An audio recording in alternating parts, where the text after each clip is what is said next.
les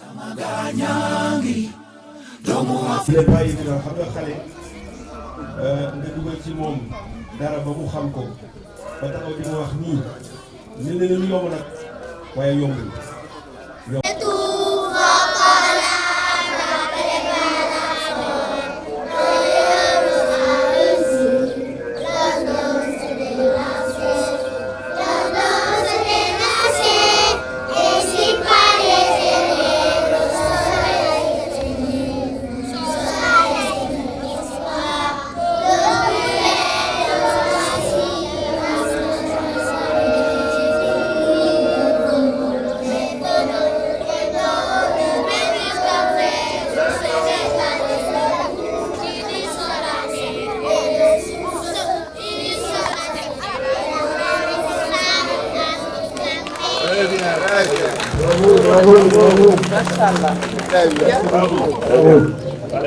Donc, ça va être suivi de... Merci.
Attendez un moment.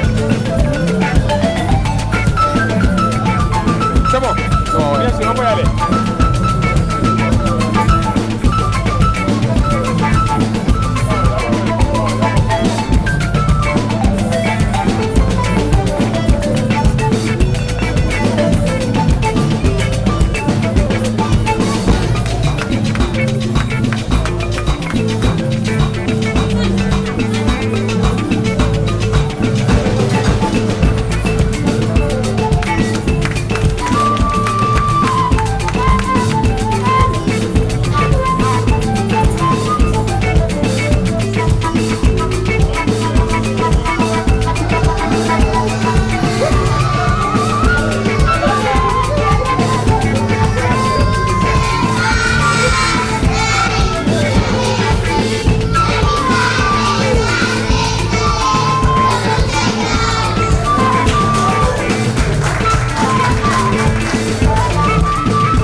Donc je représente l'amicale des anciens élèves de M. Dione. Voilà. Qu'est-ce qui motive l'initiative de nommer cette école? Quel est le message que vous comptez transmettre à travers cette rénovation? En fait, nous sommes, comme je l'ai dit tout à l'heure, nous sommes anciens élèves de cet établissement et nous avons formé notre association. Au départ, on se réunissait dans les maisons de nos amis pour un peu discuter de l'avenir de l'association. Et dans cette discussion, cette idée est née de revenir à l'école Pikine Nansen qui nous a donné tout ce que nous avons maintenant. Et l'idée était de venir constater et de voir qu'est-ce qu'on peut amener à cette école, quelle partie on peut jouer, apporter notre pierre à l'édifice.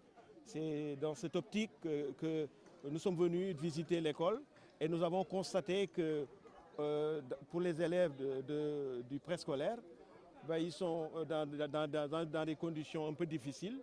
Ils étaient assis un peu à même le sol, etc. Bon, les conditions n'étaient pas des meilleures. Bon, cela nous a poussé à réfléchir sur une façon d'améliorer ces conditions. C'est dans cette optique-là que nous avons pensé, ne serait-ce que pour un début, réfectionner cette salle pour les élèves du préscolaire. Et c'est de là où tout est parti. Et vous avez constaté le résultat aujourd'hui. D'accord. Hormis cette innovation, en ce qui concerne la classe, il y a eu aussi la pose de la première pierre et aussi du matériel didactique qui ont été donnés aux apprenants.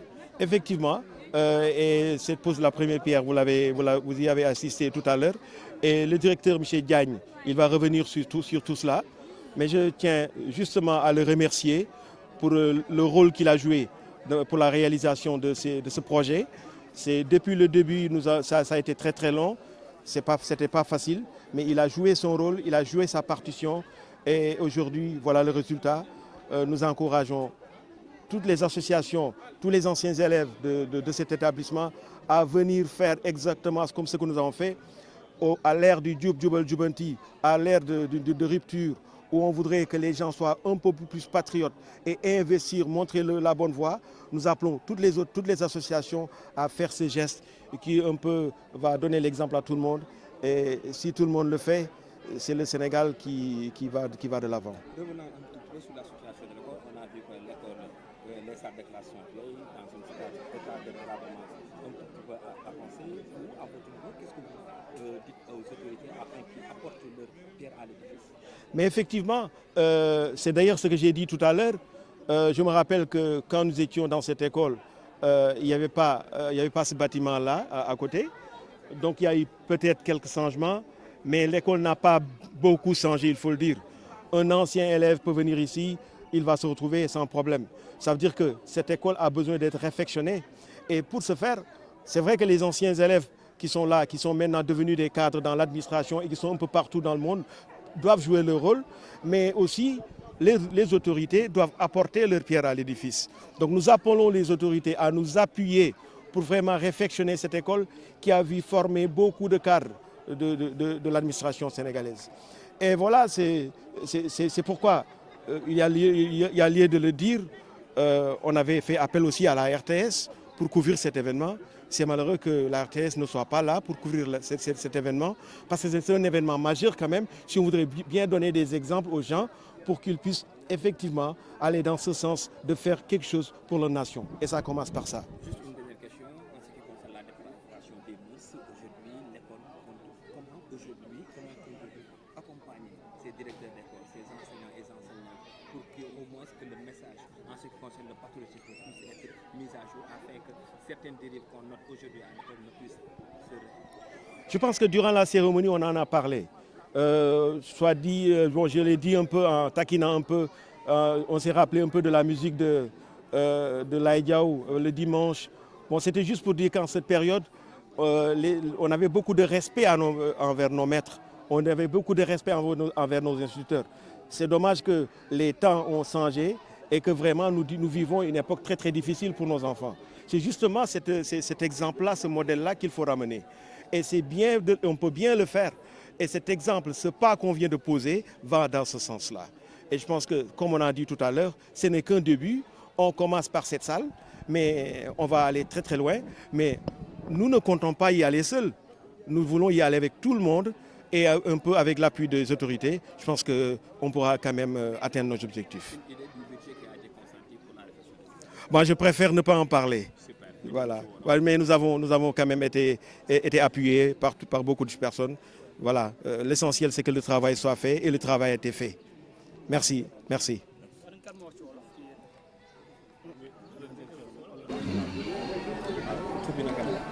maa ngi tudd Ibrahima Diagne di directeur école Nansen. waaw maa ngi fi ñëw en 2022 je suis à ma 3e année. tey amicale bi amoon na réflexion ci benn salle de classe bi loolu tey mu nekk loo xam ne demande sociale pour ñu jàppale ci biir école. dit ko rafetlu trop parce que c'est vrai que Nansen c'est une école qui a été créée depuis 1967 mais boo xoolee état bi actuellement dafa xaw a délabré tuuti donc bu ay anciens élèves ñëwee di poser acte bu mel nii du ñu mën lu rafetlu ko l'amicale des anciens élèves de monsieur Dione ñëw réfectionner la classe préparatoire à l'élémentaire xale classe boo xam ne xale yi tuuti ñoo fa jàngee wax dëgg yàlla loolu rafet na dépense budget boo xam ne avoisiné na pratiquement les 500 000 waaw en termes de carrelage en termes de don de matériel donc di ko rafetlu lool di gërëm di sant bu baax waa association bi di gërëm aussi association yi nga xam ne ñu ngi def comme ñoom je pense aux amis de Nansène je pense à la fondation Mohamed Rassoul Dieng ñu ngi ñëw aussi ñoom it di apporter leur pierre à l'édifice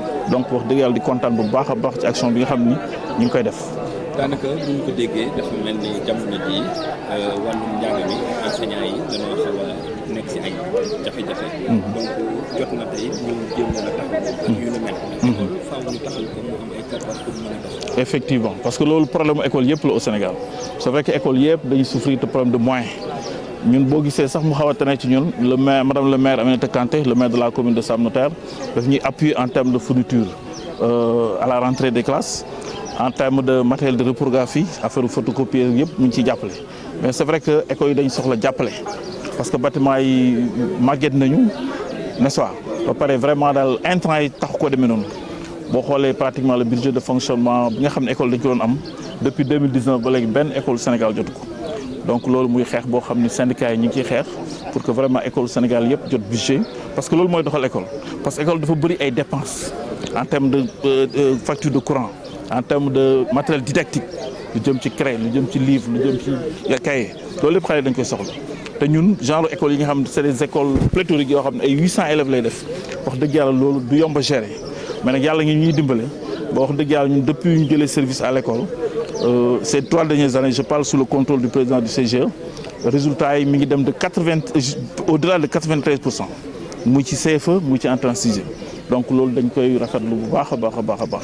di ci kontaan gannaaw bi ñu ñoŋalee salle de classe boobu yokk nañ ci teg première pièce pour indi li nga xam ne moom mooy jëm ci wàllum. bibliothèque wàllum yu ni mel. très bien ay fournitures yu ñu joxe école. voilà loolu aussi dañ koy rafetlu parce que bu ñu defee pose première pierre bibliothèque incha allah rabbi bu ci ñëpp jàppee rek yaakaar naa ne fii ak déwén dinañ ñëwaat pour cérémonie d'inauguration bi parce que loolu aussi day yokk xam-xamu xale yi parce que xale yi ñëw ci bibliothèque bi di jël ay livres di lire parce que léegi ku ne xam na ne lecture xale yi liiratuñu avec l'avènement de l'internet pratiquement booy liiratuñu léegi donc loolu wax dëgg yàlla day nekk intrant de qualité bu am solo boo xam ni ñu ngi ñaan yàlla daal incha allah rabbi ñu inauguré ko ak jàmm ak salaam ba vraiment Nansène jëlee ci ay résultats yu am solo.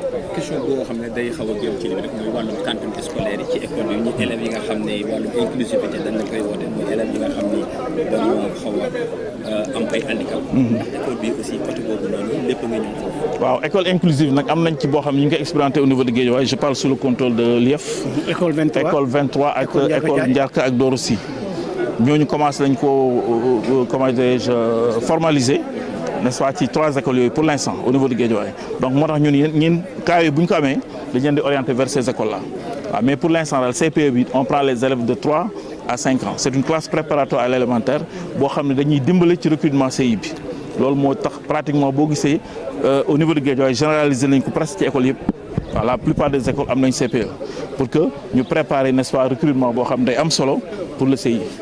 tey directeur sànq wax nga ci lu am solo wàllu internet. xale yi gis nañ ni dañ ci abusé wu. ba grossesse non désirée dafa bëri ci milieu scolaire bi. yéen motuwaay ngeen di jël pour xeex fléau boobu. waaw loolu nag dañu am benn cellule d'alerte et de veille ñu ñëwee CAV loolu ñu ngi ciy liggéey avec les bàjjenu gox avec aussi les bonnes volontés ñi nga xam ne ñu ngi jàppale ci sensibilisation parce que loolu dafa laaj sensibilisation bu am solo.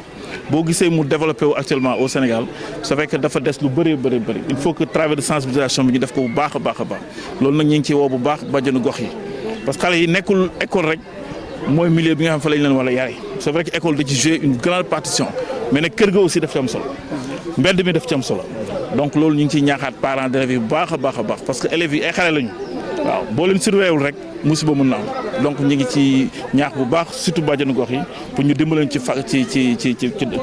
ci côté boobu quoi incha allah.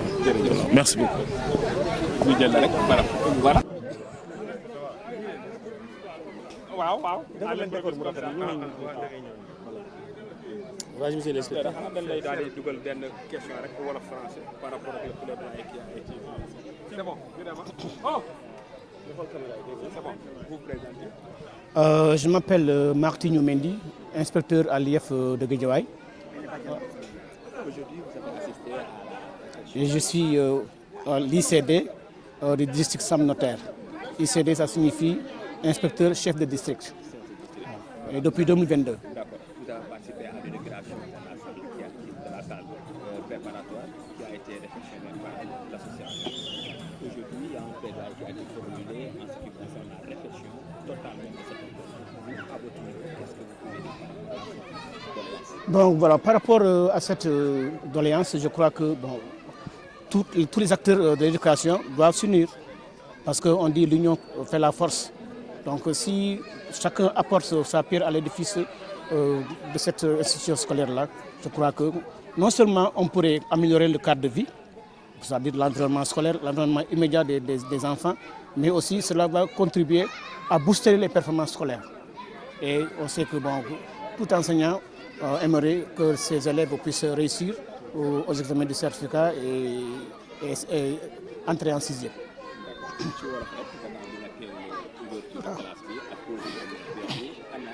Voilà donc pose première prière bi rafetlu naa ko bu baax a baax parce que dafa nekk loo xamante ni pose première prière bi maa ngi koy rafetlu bu baax a baax parce que dafa nekk loo xamante ni lu am solo la ndax pose première prière bi pour defar bibliothèque la te bibliothèque xam nañu di njëriñam ci école xam nga pour nga mën a am ay xam-xam laaj na ngay lire lecture boobu mooy tax ngay gëstu lecture boobu mooy tax ngay xam loo xam te ne xamuloo ko woon te loolu mooy tax aussi xale yi seen xel gën a màcc aussi ci production d'écrit par exemple production d'écrit autrefois on parlait de rédaction mais production d'écrit boo lire am fi ay vocabulaire da gën a yokk ba pare léegi bu gën a yokk aussi booy defar booy bind bon sa bind day gën a rafet waaw man nag sama olof nag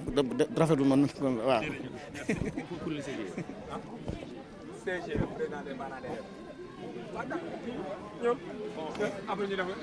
Moi, c'est là où j'ai fait mes premiers pas à l'école. Je me présente, je suis Mbaye Sène.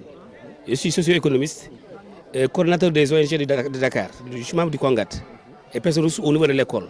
J'ai amené 3 opérations de réhabilitation de l'école. Je travaille dans les ONG et je dis toujours le recteur est là présent. Je finance l'école. À partir de ce moment, j'ai dit qu'il ne faut pas que je sois sous personne ressource, mais que je puisse prendre les devants de la scène.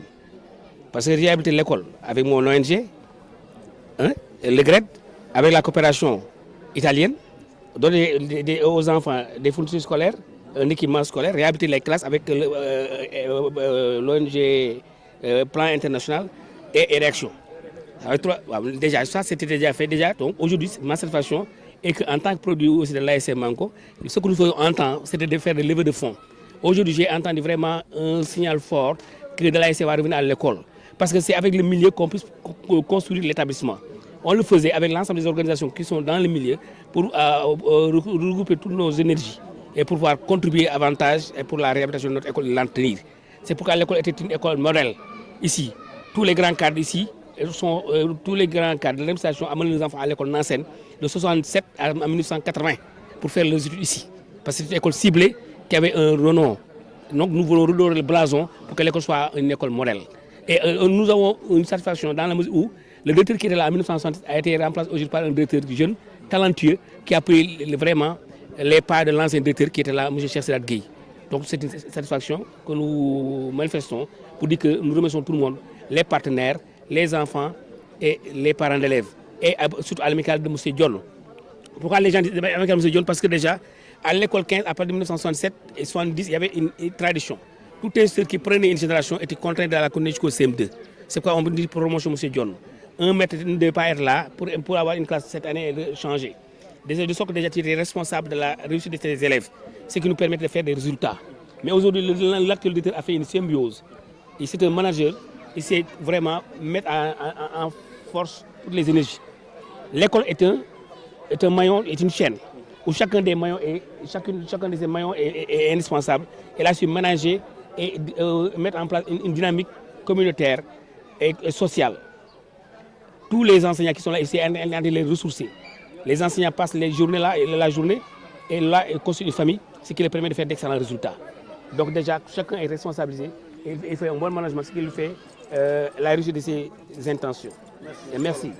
Man de sant leen gërëm ci taxawaay bi demoon na man de dama taxaw fi tey parce que dama nekkee président association kii bi ñu wax léegi comité de gestion de l'école. li ñuy wax comité de gestion du association parents d'élèves rek mooy association yi nekk si gox bi yëpp délégué de quartier bàjjenu wax toutes ces associations ñu réunir ñu mettre en place ce qu'on appelle le comité de gestion de l'école ku ne mën si gis boppam ci loolu dajale suñu énergie nag mais nag tey bis bi bu amee tey amical ancien monsieur Dione moo tax ñu am sant leen gërëm leen te fu ñu leen sant rek gërëm leen am na fu ñu tàmbalee mais amum fu ñu yem. directeur bi aussi bokk na ci liggéey bi jàpp na si rafetal na ko xajale nit ñi bu doon def ko neex école bi kenn du fi dugg mais nag dafa ubbiku ànd ak ñëpp liggéey te mbir mi moo di école mënuñu ko defar rek ngir ña fay jàngale wala ñeneen l'éducation est une affaire de tout le monde développement ñëpp ñoo ko war def gox bi kuy bokk ci mbir développement sa développement yaa ko yow sa bopp rek dugg sa loxo sa xalaat loolu mooy développement mais du kenn ki école bi maître bi moo ko moom ñëpp ñoo ko bokk ku nekk dafa sa kéem lay kattan dinañ mën a jëm kanam li bëgg ñu am ko. Merci.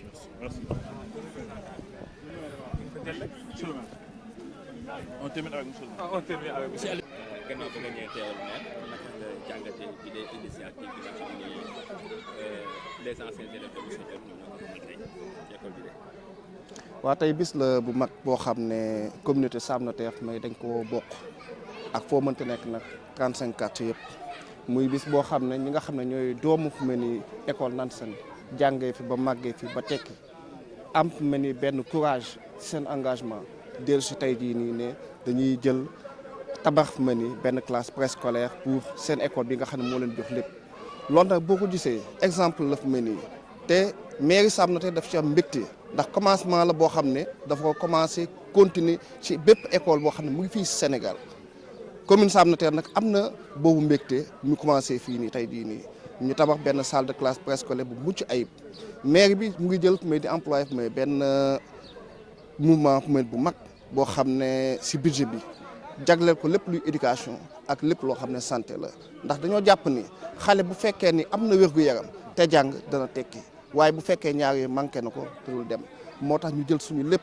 di jàppale école yi di fexe lépp loo xam ne ñu ngi siy mën a ànd ak ñoom lu leen jëmalal kanam lu leen yóbbu ca kanam waaye lii nii tey jii nii lii nii dafa nekk fierté dafa nekk fi mu honneur bu xam ne fi mu tout Sam Notaire tout Guédiawaye fi mu ne war nañ see jëlee exemple muy law nag di law fi mu ne nii ba jëm si yeneen région yëpp 14 régions yëpp képp koo xam ne rek am nga école boo xam ne jàngee nga fa nga xam ne kat ah lépp li nga nekk fi mu tey jii nii école boobu moo la ko jox nga yëngatu fexe ba école boobu noonu changé xar kanam ndax du institution kese moom mooy toog di defar fi mu les écoles.